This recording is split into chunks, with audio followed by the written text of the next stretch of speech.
How you doing, my brothers and sisters? This is your brother Manny checking in once again. I have another thought, something that's been weighing on me for a couple months. I just want to speak about finances and a better way of spending your money. First and foremost, I'm speaking directly to those that have received assistance but continue to work. This does not apply to the ones that have lost their jobs and the funds that were coming in were needed to pay for the things that were in necessity for you, like your shelter, food, and things of that nature. I'm speaking to the ones that remained employed but still received some funds that could have been used in a good way. So first and foremost, this is all I want to say. If you're not building equity right now, there's no need for you to have any luxuries. What do I mean by this? This is what I mean. Buying a car, if you didn't have one, is a necessity because it will take you to the places that you need to be, especially work. I have been around a lot of people that say, Manny, lend me this or lend me that. Okay, but the problem is not, listen, I could give them millions of dollars, right? Even though I don't have millions of dollars. But if I did, I could give them millions of dollars and it wouldn't solve the problem, because the problem is not being employed. The problem is not being self-sufficient. So money would only temporarily fix a situation, right? So, and I say this because I also know homeless people that own more pair of Jordans than I do. This is a distorted way of thinking in the hood. I was speaking to someone that's very wealthy, and he was telling me, Manny, you know why in the poor urban neighborhoods there's a barbershop, nail salon, and hair salon in almost every block? And in the suburb area where houses are 250,000 and better, not 250,000 and below, at least 250,000 and better, you only see these businesses or establishments miles away. And I said, no, I didn't have a clue as to how to answer this. But he told me, he said, listen, people in the urban areas, right, that are living in poverty like to look like they have money. The people that live out of poverty, out of those urban areas and live in a suburb area, you already know they have money because they live there. You understand? So now you have a lot of people on social media posting a lot of things, clothes and sneakers and all that, but that depreciates value the minute that you buy it. Okay, so it is a bad investment. I see dudes walking around with these big chains and they sound like they have cans. You understand? Because they're hollow. So you see, they want to have the look like if they own or possess a real good piece of gold, right? But it's worth nothing. So you end up spending $5-6 grand on a piece of jewelry that's worth at least 10% of that. Or 15 to 20% on the most. You understand? It is worth nothing. It is a luxury that does not reap any benefit. You understand? However, if you invest your money in a piece of equity, which means buy some property, you understand? You start building the equity that would essentially give you the funds that you need in the future, in your old age. It'll essentially give you the means to provide for your children and your children's children as you continue to build an empire. However, like I said, a car is a necessity, right? But if you put rims on it, it is a luxury. You know what I'm saying? If you invest $10,000 in a car that you already possess, that you already own, it is a bad investment. You understand? It is a luxury. So if you still live in the projects and you have a BMW and it's hooked up, you working backwards. You understand? And that is the way the system is designed to keep certain people in poverty. You understand? So you want to show off. You want to show off your car, but you live in Section 8. It makes no sense. You understand? And I'm not saying this to bring anybody down. I'm saying this to lift you up. Because when I was in the hood, I had that same mentality. You understand? I didn't have nobody to tell me that I was investing my money in the wrong places.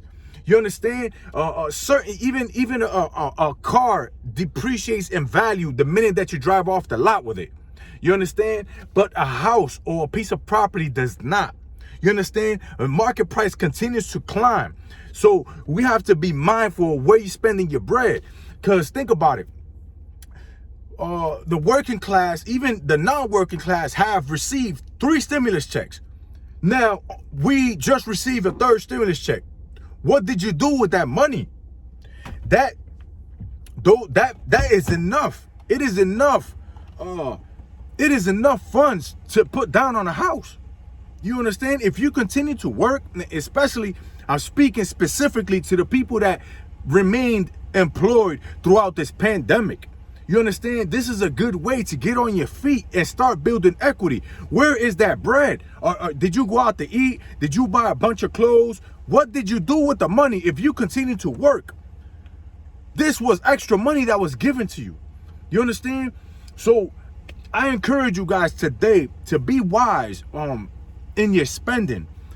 Before you buy something that is a frivolous purchase, think about, what is it going to give you? Is it going to give you a temporary pleasure, immediate gratification? But after that, after the depreciation, and you spent that amount of money, what then? What then? Be wise, my brethren. Be wise with the money. I have made bad choices when it comes to spending certain funds. However, in the last 5 years, I have built equity. I built enough equity to be good right now. You understand? And it comes through making good choices. You understand? So if you're one of the ones that made bad choices with these extra funds that you were given, think about how you can make better choices today so that you could build an empire, so that you could break the chains of getting public assistance, living in Section 8 and low income and things of that nature. You understand, my brother? Let's elevate. Let's help each other grow. There's a lot of ways. There's a lot of programs. Listen, mortgages nowadays are cheaper than rent. You understand? So you're going to continue to build equity for someone that probably doesn't even live in your community, because most of the owners of the buildings around our area live in New York. So you're building equity to someone that is not even part of your community. Think about that and start building your own equity. Start laying the foundation for your children, for your legacy, for your generations. You understand, my brethren? We need to continue to lift each other up. Take every opportunity that is given to you to grow, not to keep yourself in the hole, not to keep yourself in the hood. You understand? I'm one of the ones that continue to preach to the hood. You understand? So that we can continue to grow.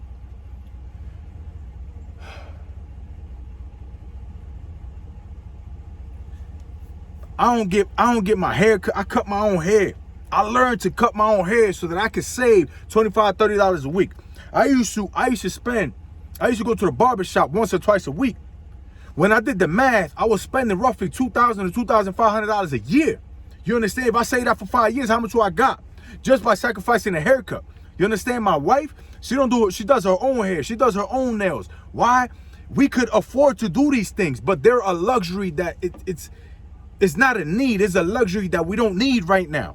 You understand? It's not about being hard and being stingy. It's about being smart. You understand? So if my wife does want to do her hair once or twice a year, that is her choice. You understand? Because we could afford for her to do it every month and her nails every month. You understand? But we don't, because we have better goals and better plans. You understand? So I see a lot of people that are living in poverty doing their hair and nails every single month, buying clothes every single month. That is not a need. If you need sneakers, if you need shoes because your shoes are broken, that is something else. If you need to do your hair because your hair is you know, something is messing up with it, then do it. But if it's just a luxury, you're doing it just to show off, it is not worth the money. It is not worth to go out to eat all the time. Save your bread. Go food shopping and cook your own meals. It saves you money. These little bit of things will get you to a further place in life. You understand? I say that to lift you up. Do not waste your funds in things that do not gratify you. Things that will not allow you to grow. These things will continue to keep you in the hole. Credit is very important as well. Don't build credit to then break your credit by splurging and maxing out your credit cards. You understand? 750 to 800 to 750 to 800 point credit score will get you to different places that you never seen before. You think these hustlers in the streets is driving something? Listen, they BMWs and the Benzes got 100,000+ miles on them. They put in these rims that cost $2 or $3 grand. That is nothing. With $750, $800 score, you could come up with a brand new Benz, 0 miles. Granted, you gotta pay for it, but you don't gotta be looking over your shoulder.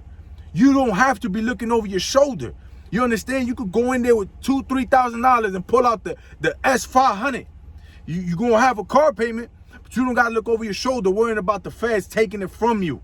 Okay? Hard work and dedication will get you to better places. Okay?